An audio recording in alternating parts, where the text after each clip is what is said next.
Fala, meu querido aluno, minha querida aluna, aqui é o professor José em mais uma aula do canal Farmacologia Fácil, feita com todo o amor para você. Semanalmente, uma aula nova sobre fisiologia, farmacologia, terapêutica e vários conteúdos que abordam condições de saúde, tratamentos e tudo mais. Então, se você tem interesse nessa área, você está no lugar certo. Só falta você se inscrever, ativar as notificações e me acompanhar nas outras redes também, onde eu posto diariamente conteúdo. Pois bem, nessa aula nós vamos falar de antifúngicos, mecanismo de ação de antifúngicos, mas antes de falar dos alvos farmacológicos propriamente dito, nós vamos falar um pouquinho sobre micoses. Claro, né? Tipos de micose, como se comportam, onde estão, o que podem causar, principais agentes. Então, vai ser uma aula bem completa para você. Então, vamos lá.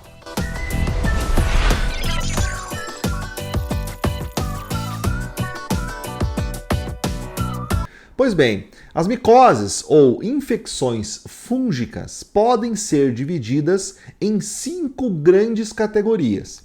A primeira categoria é a categoria das micoses superficiais, que são aquelas que ficam muito mais reclusas ao extrato córneo da nossa pele, a parte mais externa da nossa pele.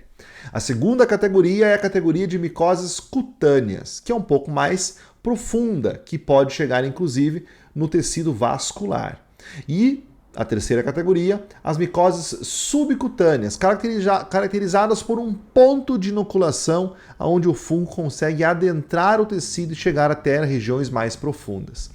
Também temos a quarta categoria, que é de micoses sistêmicas ou primárias, onde a infecção fúngica começa, né, e é a principal causadora da patologia do paciente diretamente na região, nas vias sistêmicas de circulação. E quinta categoria, oportunistas, infecções fúngicas que vão aproveitar um estado debilitado ou uma outra infecção por outro micro-organismo para se estabelecer no nosso corpo. Dificilmente o fungo ele é um micro-organismo capaz de causar uma infecção. Claro que existem diversas infecções fúngicas no dia a dia da clínica do paciente, mas ele, em comparação a outros micro-organismos, ele tem bem menos chance de causar uma infecção. Por que ele causa, afinal?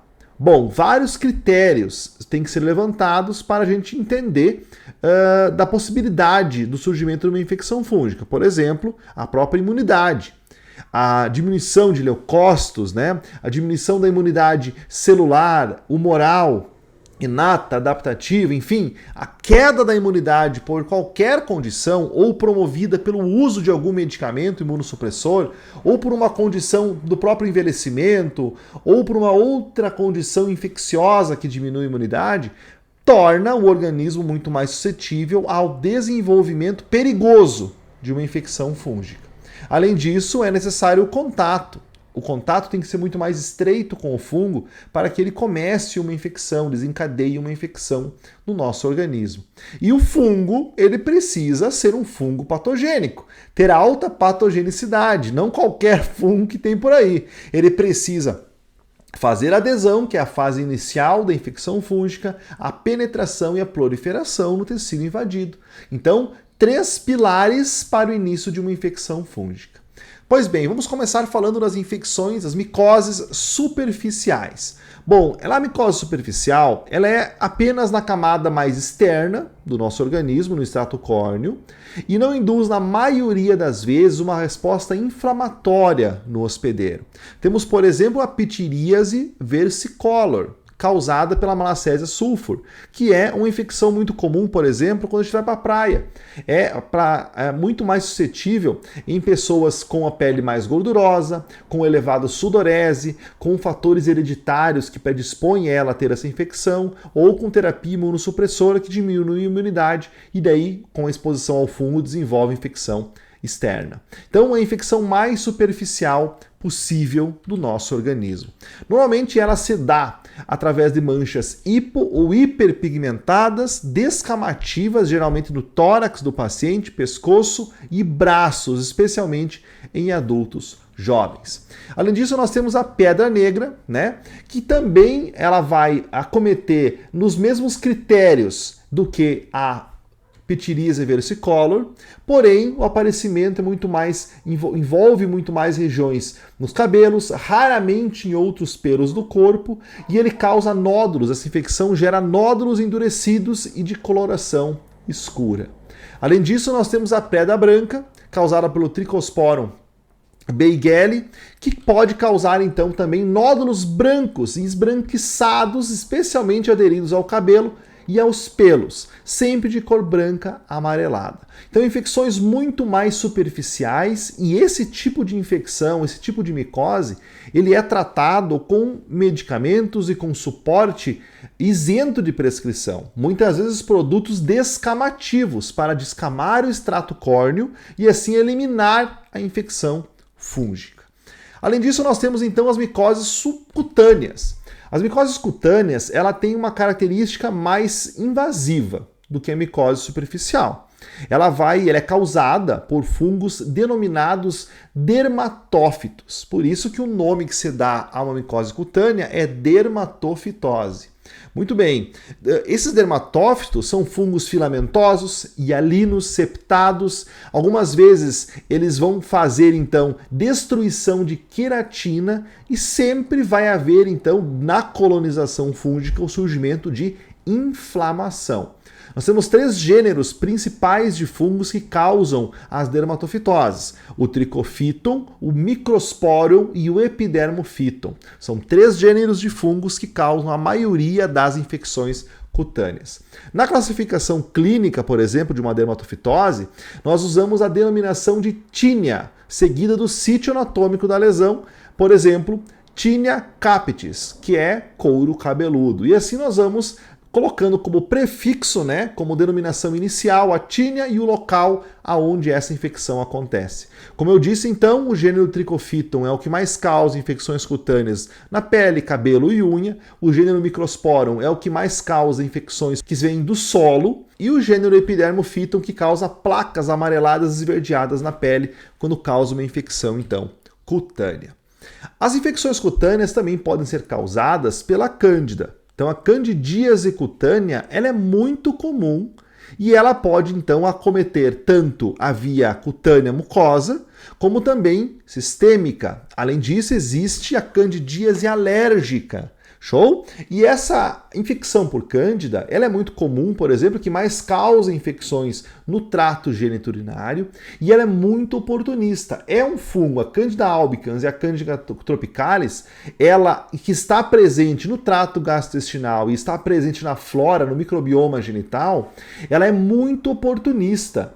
Então ela pode atingir mucosas, tecido cutâneo e em alguns casos até sistêmica, porque a cândida ela é resistente, ela consegue modificar a sua morfologia, tornando-se uma estrutura miceliana ou leveduriforme ou até hifa, dependendo do ambiente e do pH aonde ela está promovendo a colonização. A patogenicidade também desse micro-organismo, ele é gradativamente aumentado quando as infecções vão se recorrentes cada vez mais, vão se tornar recorrentes cada vez mais. Então, é também uma possibilidade de fungo que causa infecção cutânea. Nas infecções subcutâneas, nós temos então lesões que inicialmente vêm a partir de um ponto de inoculação na pele. Essa estrutura fúngica, então, ela entra através de traumatismos de diversos tipos diferentes, podem permanecer localizados ou se espalhar pelos tecidos adjacentes,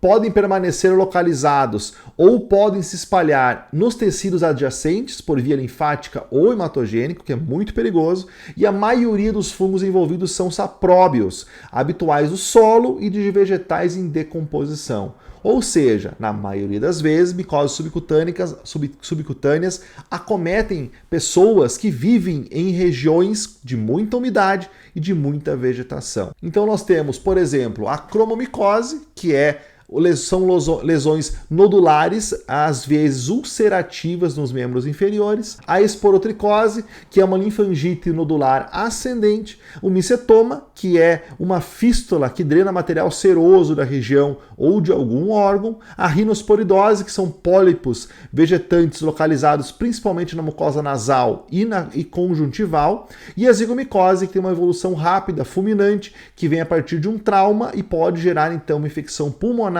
ou rinocerebral e até sistêmica. Muito bem, essas são as principais doenças, micoses subcutâneas. E por fim nós temos então as sistêmicas, né? São micoses chamadas de profundas e claro que acometem órgãos e podem ser muito mais graves do que as micoses superficiais e cutâneas.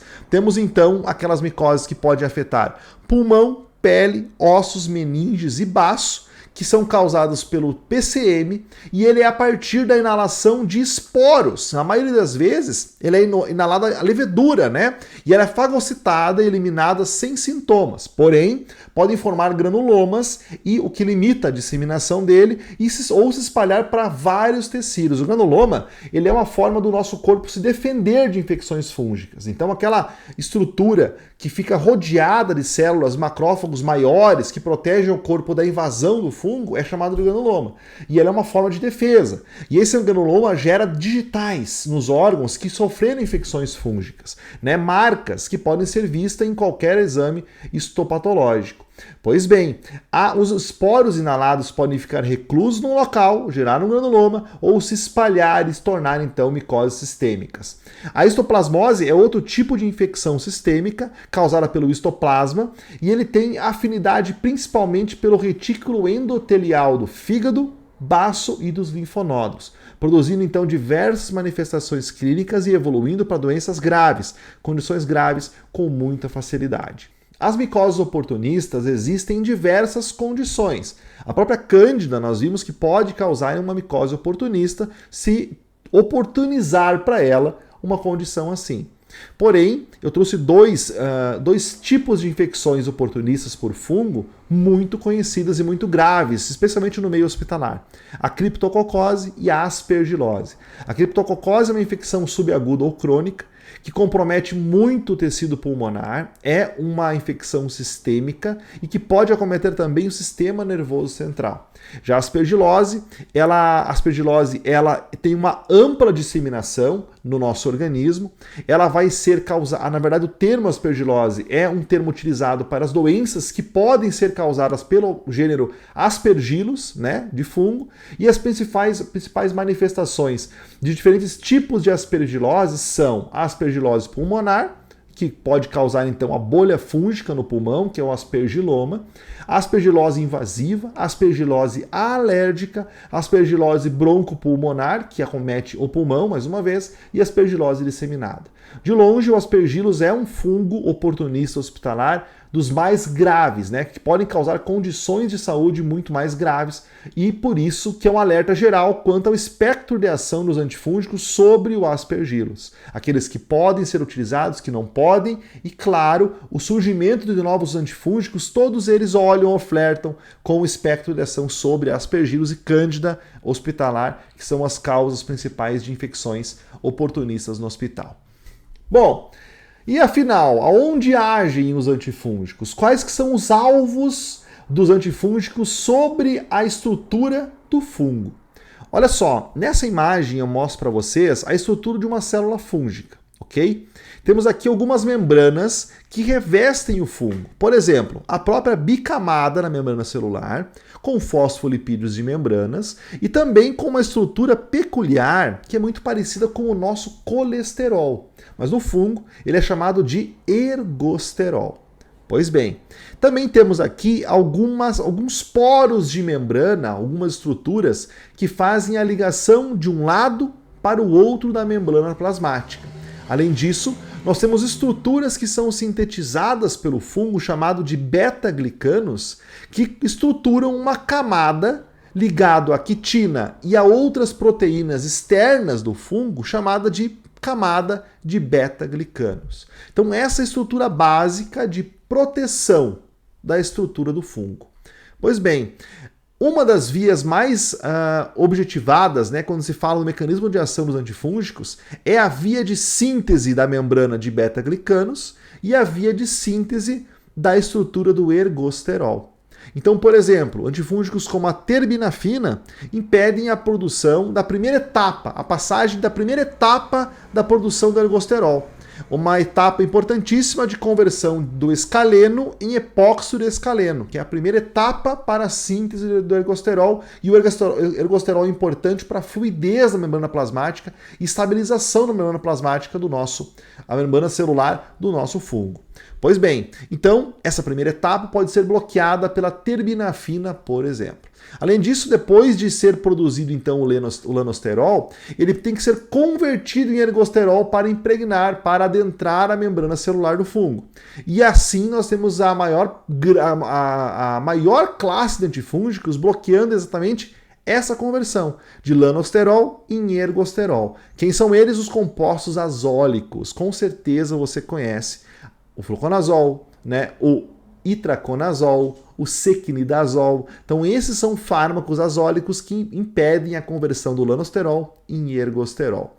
Além disso, nós temos as equinocandinas, fármacos antifúngicos com um efeito extremamente poderoso sobre diversas espécies e gêneros de fungos, e eles impedem a síntese do beta-glicano. Ou seja, essa proteção externa, a membrana externa, a parede celular do fungo, composta de beta-glicano, quitina e proteínas. Então eles impedem exatamente esse processo de síntese de beta-glicanos. Também temos a possibilidade de destruir a replicação do fungo, bloquear a replicação do fungo, agindo diretamente no DNA fúngico, através principalmente da flucitosina. Um fármaco que penetra na célula do fungo, é ativado no citoplasma do fungo e impede a replicação do DNA fúngico. Também temos antifúngicos chamados de polienos. São eles a anfotericina B e a nistatina, que vão bloquear a estabilização do ergosterol sobre a membrana celular do fungo. Então eles se ligam no ergosterol, e isso 500 vezes com mais afinidade com o ergosterol em comparação ao colesterol do nosso corpo, por isso são mais seletivos para o fungo, e impedem a ação dele de estabilização da membrana, que é a função do ergosterol na estrutura do fungo. Temos dois fármacos completamente diferentes da mesma classe, polienos, mas com empregabilidades diferentes. A nistatina é uma função tópica muito importante, e a anfotericina B injetável, muito utilizada para micoses sistêmicas. E eles fazem principalmente esse mecanismo. Porém, a anfotericina B penetra no fungo também e faz a produção de radicais livres, tendo um efeito muito mais intenso sobre a estrutura do fungo. Pois bem, pessoal, então aqui você pode ter uma ideia básica do local de ação dos antifúngicos. Se você quiser uma aula completa de uma classe específica, trazendo a farmacocinética, a diferença entre eles, pede para mim. O que você acha de uma aula sobre os compostos azólicos? Qual a diferença deles? Influencia alguma coisa na absorção? Algum outro fármaco influencia a sua absorção, o metabolismo dos antifúngicos da classe dos azólicos? Se você quer saber, é só deixar aqui nos comentários que esse professor vai saber do teu feedback e fazer uma aula especial para você aqui no YouTube. Show de bola? Então, até a próxima aula aqui do nosso canal. Se inscreva, ative as notificações para não ficar de fora de nenhuma aula. Espero você nesse mesmo bate-canal semana que vem. Tchau, tchau!